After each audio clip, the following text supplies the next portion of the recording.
বড় বৌমা, সুজয়ের ঘরে কাউকে দেখতে পেলাম না। ওরা নেই নাকি? না মা, ওরা কেউ নেই। আজকে ওরা একটু তাড়াতাড়ি বেরিয়ে গেছে। বলছিল কি কাজ আছে, একেবারে রাতে ফিরবে। তার মানে তো ওরা না খেয়েই বেরিয়ে গেছে। সত্যি ওরা দুটিতে সংসারের জন্য প্রাণ দিয়ে খেটে চলেছে, খাওয়ার সময়ও পায় না। না মা, আসলে কাল রাতে শুতে শুতে একটু দেরি হয়ে গেছে বলে ভোরে উঠতে পারিনি। ঘুম থেকে উঠে দেখি ওরা বেরোচ্ছে মা। আমি জিজ্ঞেস করেছিলাম চা খাওয়ার জন্য, কিন্তু ওদের তাড়া ছিল। কাল থেকে আরেকটু ভোরে উঠো বড় বৌমা। তুমি একা হাতে সব না পারলে আমাকেও ডেকে নিও। না মা, আপনি চিন্তা করবেন না। কাল থেকে আমি আরও ভোরে উঠব।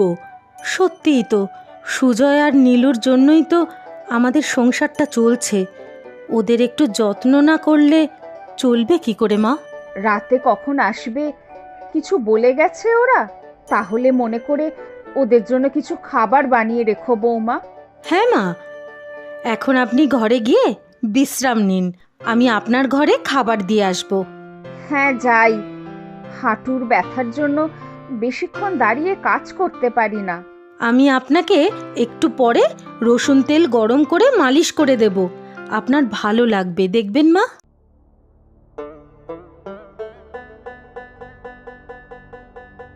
মা, আপনার ওষুধটা এনেছি, খেয়ে নিন। হ্যাঁ দাও। তুমি খেয়েছো? হ্যাঁ মা, আমি খেয়ে নিয়েছি। আপনার পায়ের ব্যথাটা এখন কেমন আছে? রসুন তেলটা লাগানোর পর একটু আরাম লাগছে। সত্যি তোমার হাতে জাদু আছে বৌমা। কি যে বলেন মা আপনি! অজয়টা চলে যাওয়ার পর থেকে তুমি বড্ড একা হয়ে গেছো, তাই না বৌমা? আগে অজয় থাকতে কত জায়গায় ঘুরতে নিয়ে যেত। হ্যাঁ মা, সুযোগ পেলেই পরিবারের সবাইকে নিয়ে বেরিয়ে পড়তো। তখনও সুজয়টার বিয়ে হয়নি। সুজয়ের বিয়ের 4 মাস পরেই অজয় আমাদের সবাইকে ছেড়ে চলে গেল। সেই থেকে সুজয় আর নীলুর সংসারের হাল ধরা শুরু। ওরা না থাকলে তো আমি ভেসে যেতাম হয়তো মা। সবই নিয়তি আমাদের। ছোট বৌমাও যে সব এত তাড়াতাড়ি মানিয়ে নিয়ে আমাদের সাথে একসাথে থেকে যেতে পারবে, সেটা আমি ভাবতেই পারিনি। তা না হলে যে কি হতো। ঠিকই বলেছেন মা, আমাদের নীলু খুবই ভালো মেয়ে। বৌদি, ও বৌদি, চায়ে একটু আদা দিও কিন্তু। আরে দিদিকে আসতে তো দাও আগে। আমরা আসার আগেই বৌদি ঠিক টের পেয়ে যায়, দেখবে চা নিয়ে হাজির। তুমিও না সত্যি পারোও বটে। তোমার স্পেশাল আদা চা, আর নীলু এই তোমার কফি। কি যেন বলো, ল্যাতে কফি? দিদি তুমি জিনিয়াস, সব বুঝে যাও কার কি চাই। তবে একটা ফ্রি অ্যাডভাইস দিচ্ছি, শোনো। সবসময় এত দায়িত্ব নিজের কাঁধে নিও না, পরে কিন্তু মুশকিলে পড়বে, বুঝলে? আচ্ছা চলো তো এখন রাতের খাবার রেডি করি কফি খেতে খেতে। থাক থাক, অনেক পাকামি হয়েছে। সারাদিন অফিস করার পর এখন উনি রান্নাঘরে খাবার রেডি করতে ঢুকবেন। চুপচাপ বসে কফি খাতো এখন, তারপর ফ্রেশ হয়ে নে। বড় বৌমা ঠিকই তো বলেছে। আমরা তো সারাদিন ঘরেই থাকি, তোমরা বাইরে কাজ করো। এখন তোমার রান্নাঘরে গিয়ে কাজ নেই, বড় বৌমাই সব সামলে নেবে। তা নয় তো কি, তোমরা বসো। রাতে তোমার প্রিয় লাউ চিংড়ি বানিয়েছি সুজয়। লাউ চিংড়ি দারুণ বৌদি, একটু আদ্র রান্না নীলুকেও শিখিয়ে দিও। মা, দাদাও লাউ চিংড়ির জন্য তোমার আশেপাশে কেমন ঘুরঘুর করতো। তার বলতে কোথা থেকে যে কি যে হলো। তোমরা কথা বলো, আমি রান্নাঘরে গেলাম।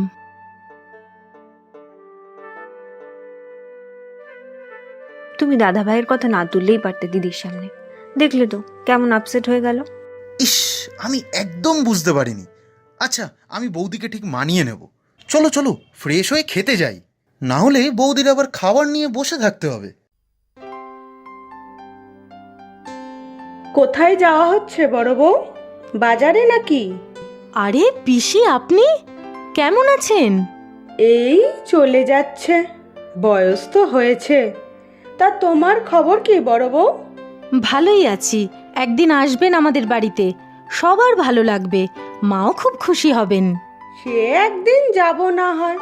তা বাইরের বাজার হাট দোকানপাট সব কি তুমিই করো বৌমা?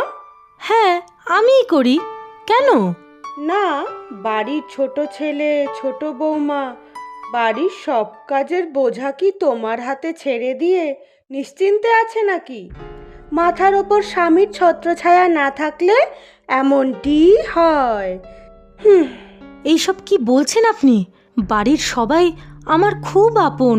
সুজয়, নীলু, মা সবাই আমাকে খুব ভালোবাসে, যত্ন করে। চোখে ঢুলি পরিয়ে রেখেছে বুঝলে? চোখের ওপর থেকে কালো পট্টি সরাও বড় বউ। সময় থাকতে থাকতে নিজেরটা বুঝে নাও, পরে সব হাতছাড়া হয়ে যাবে তোমার এই ভালো মানুষির কারণে। সংসারের বোঝাই টেনে যাবে কলুর বলদের মতো। কি বলছেন আপনি? তবে আর বলছে কি, চুল তো এমনি এমনি পাকেনি আমার। এই দুনিয়া চেনা আমার। তোমাকে কাজের লোকের মতো খাটিয়ে নেবে, তারপর তোমার প্রয়োজন ফুরালে আর চিনবে না। দেখো, সম্পত্তি থেকেও বেদখল করে দেবে তোমার দেওর আর দেওরের বউ। তখন তোমার শাশুড়িও কিচ্ছুটি করতে পারবে না। আর সেও বা আর কতদিন? একটু ভেবে দেখো। আচ্ছা, আমি ভেবে দেখব পিসি। আমার দেরি হয়ে যাচ্ছে, পরে আবার বাজার পাবো না। হ্যাঁ যাও, নিজের ভালো তো পাগলেও বোঝে। মনে রেখো আমার কথাটা।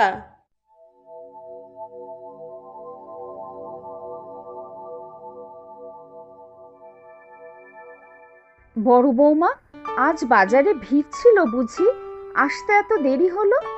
হ্যাঁ, ওই আর কি। রাতের জন্য নীলুর জন্য আজকে একটু কিছু চাইনিজ বানিও না বৌমা, খুব ভালোবাসে মেয়েটা। বাইরে থেকে কিনে খাবে বলছিল, আমি বারণ করলাম। তুমি তো কত ভালো চাইনিজ বানাও। কেন মা, আমাকে দেখলেই কি আপনাদের রান্নার কথা মনে পড়ে? রোজ নতুন নতুন অর্ডার। কোনোদিনও কি আপনি আমার পছন্দের কথা জানতে চেয়েছেন? এইসব কি বলছো বড় বৌমা? কি হয়েছে তোমার?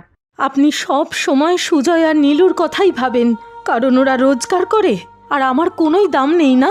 আমি এই সংসারের জন্য কি কিছুই করি না মা? আমি তো কাজের লোক এই সংসারের, সবাই তো তাই বলে। জানি না বাপু, কার সাথে কথা হয়েছে তোমার? হঠাৎ তোমার মাথায় কেন ঢুকলো এসব? সুজয়, নীলু, তুমি সবাই এক আমার কাছে। আমি আর কিছু বলবো না, যা ভালো বোঝো করো তুমি।